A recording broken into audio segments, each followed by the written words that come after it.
think when people start to fall in love with the journey to falling in love with yourself, versus demanding that relationship happens in a day, it's like nothing. And I really want whoever's listening to this, like I even feel teary saying this, whoever's listening to this, really just remember that nothing of value shows up instantly. Yeah. And in those rare instances, much to your point about miracles that show up, in those rare instances that we do see something of value show up instantly, it didn't show up. It was there all the time. My ability to see it showed up. Gold takes, it's an element, right? It takes time. Diamonds take time under pressure, but they have to be mined. Right. We have to move away the dirt. We have to sometimes put our back into it. We sometimes have to negotiate terms for the land that we're going to go and do the thing from. But ultimately, that work reveals something that was there all the time. But it took time for that thing to get to the place where it was ready for us. And we took time to get to that point of actually being ready to meet it. And when you fall in love with that journey, then you can start to see the dualism of life and be like, is that so? As Eckhart Tolle talks about in The New Earth, right? And then you can start to understand and fall into this whole thing of, oh, maybe I don't have to suffer through this pain, but understand that even as I grew with pain.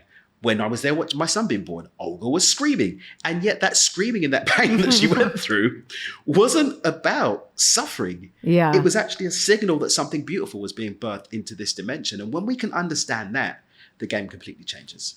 Yeah, right. It's like it's not creating a life that's devoid of pain, because that's doesn't exist, right? It's about being present to it, and without trying to escape it, to face it, to be present to it, and then to see who we become as a result of it. I always think of that about being broken open. I think it was Elizabeth Lesser's book. Right? Oh my God. I literally suggested that book to my friend 2 days ago. Oh, wasn't that a great book? I love the synchronicities. I know. With you. It's we so like wild. all the same books. I know. You and I like I have all those books, like Florence Scovel Shinn, the entire book. I just picked it, Winning the Game of Life, and then Wallace. Yeah. I mean, all the old stuff. Yeah.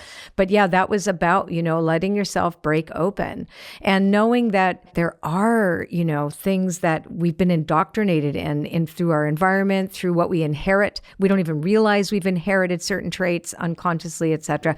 But we want to disrupt the pattern so that, I wonder, that's interesting. I wonder what could happen next.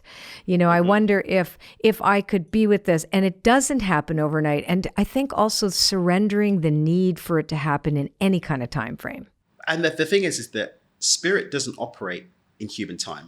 Spirit operates outside of time and space, right? And it's actually only human constructs that say that it has to take time. And I know it sounds like I'm going back on what I said before, but ultimately, we are here to experience time. That's one of the reasons why we're here in this dimension. And so time is a part of the game. One of the things that spirit seeks to experience through us is the journey of time through the unique perspective that we have going on that journey. But the second that we do let go of the need for it to happen in time by committing to the time that it has to happen, it gives spirit the opportunity to seamlessly bring it in at the perfect time for both our evolution, spirit's witnessing and experiencing of three-dimensional space through us, and also our experience of what's going to come after it without the suffering that comes from resisting that. Okay, if you like this podcast and you want to see more, just click over here and you'll get to see more clips from this interview. If you just want to listen, well, if you click there, you'll listen to the entire interview available to you on any one of your favorite podcast channels.